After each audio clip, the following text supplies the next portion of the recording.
What's up guys, Nguyen here for OG Fitness. Just making sure the camera's not moving. Okay, it's good.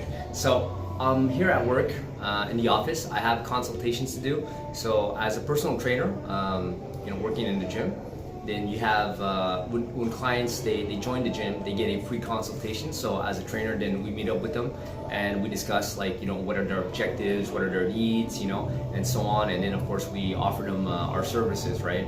And we give them like the best package possible, to suit their needs and so on. If they need to see a trainer once a week, 2 times a week, 3 times a week, whatever, And of course some general advice, and of course if they don't want anything and they just want a basic program for whatever reason. Anyways, all that to say that I'm at work, okay? So now I want to make this quick video. I got about 15 minutes, but it's not going to take that long. And this video has to do with a comment that one of the guys in the community mentioned, and he commented on an older video that I did. And he was saying how essentially, strength and conditioning is something very important to do, right? When you're practicing martial arts. So I want to elaborate on that a little bit, right? And as a personal trainer now, and as I evolve as a martial artist, and as I keep studying personal training and exercise physiology and biomechanics and everything that has to do with human performance, training, hypertrophy, all that fun stuff. I really enjoy it. Anyways, that's why I have a channel that talks about fitness and martial arts. Okay, so here's the thing. Like, there's some rare exceptions, like Marcelo Garcia, right? Who does BJJ guy, and this guy essentially said, no, if you want to get good at BJJ, then all you have to do is BJJ, right? But you guys got to remember something. He's probably an outlier, a phenom, So he was able to develop his strength, and he was probably already naturally strong for whatever reason, either genetics or simply because he started at a young age doing a lot of, I already bikes a lot, like he bikes to work, so he has like huge legs. Anyways, so he's like the exception to the rule. But for everybody else, you have to condition. Now the reason why is, besides the obvious reasons where, okay, if you're stronger and faster and more explosive, then it's good for your sport. But also the main thing is that regardless of what sport you practice, whether it's martial arts or hockey or baseball or whatever, but let's just stay in the context of martial arts, you always have a more dominant side, okay? So whatever side that's more dominant is gonna take the lead, so to speak, in your musculature. So you're going to be in balance. You develop all kinds of muscle imbalances when you play a sport. Hell, even everyday living. Like, just if you were to do nothing, and let's say you were just a person who works at a desk. Just say, for example, you would hold your phone always on this side, or you would your screen would be like this, and you would actually develop muscle imbalances too. So that being said, it's even worse for people who play sports, right? You're gonna be in balance. So that's why you gotta come to the gym and you gotta work on those weaknesses. So let's say, for example, if you're a pitcher, right? Let's say let's say boxing. Sorry, let's stay in boxing.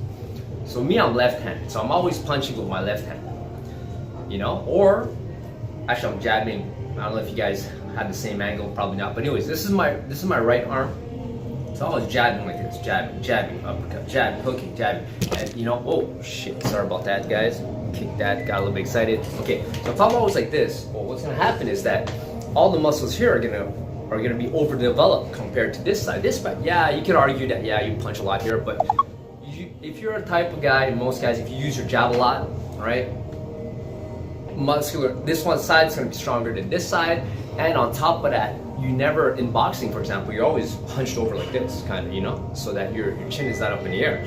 So what happens is that, well, your posture ends up being rounded. So all that to say is that when you come to the gym, okay, yes, you're getting stronger, faster, more explosive, and all that, and more endurance. But you want to work that side. You want to get extra love, extra attention to the side that you never use, because this side is going to be the weaker link. It's going to be the limiting factor in your performance, okay? And also, recently I went to see my physio, and he looked at my spine and everything, and he told me, because of judo, because I always grab guys with my right arm and I throw at them, So let me just try to step back here.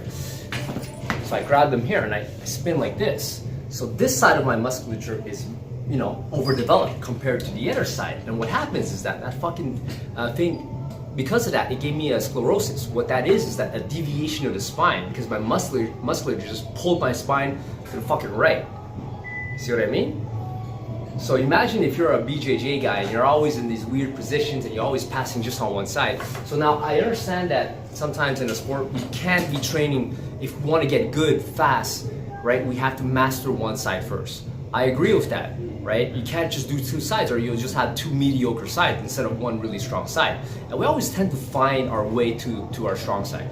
But what I'm saying is that you should drill a little bit more on the other side, and when you come to the gym, you should balance out that musculature on that side, on the side that you never friggin' use, right? So you want to balance that out, drill a little bit, but of course when you're fighting, I mean, you're gonna go the side that you're more comfortable. But if you, I don't know, if you run into a beginner that you're able to handle and manage, then why not practice the side that you suck on, right?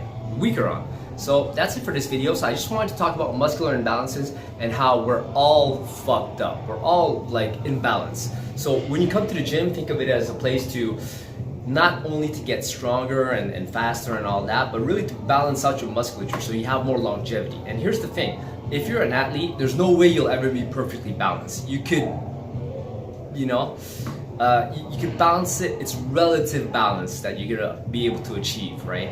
And that's gonna help with injury prevention and all that. And of course, you'll be stronger for it, definitely, right? If you're more balanced. But if you're a competitive athlete, or even if you don't compete but you train like a lot, then you're pretty much screwed on that end. But that's why you should come to the gym more often to balance that shit out. Okay, so that's it for this video, guys. I hope you guys enjoyed that. Like, comment, subscribe, share this video. It helps me to grow.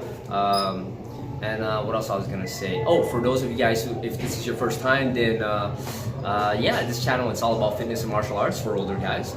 You don't necessarily have to be older, but since I'm an older guy, I'm 40 at this point, so I'm more into longevity and performance. I'm still into performance, longevity, and health, right? So you want all those three things in your life, and that's it. So subscribe and see more videos like this. I'll eventually get to making videos where I'm showing exercises and shit like that, but maybe at the beginning, I don't know, anyways, whatever. I'll get to it eventually, okay? I'm still a little bit camera shy, like, like talking in front of a camera like you got like this, alone in an office, or at my place, right?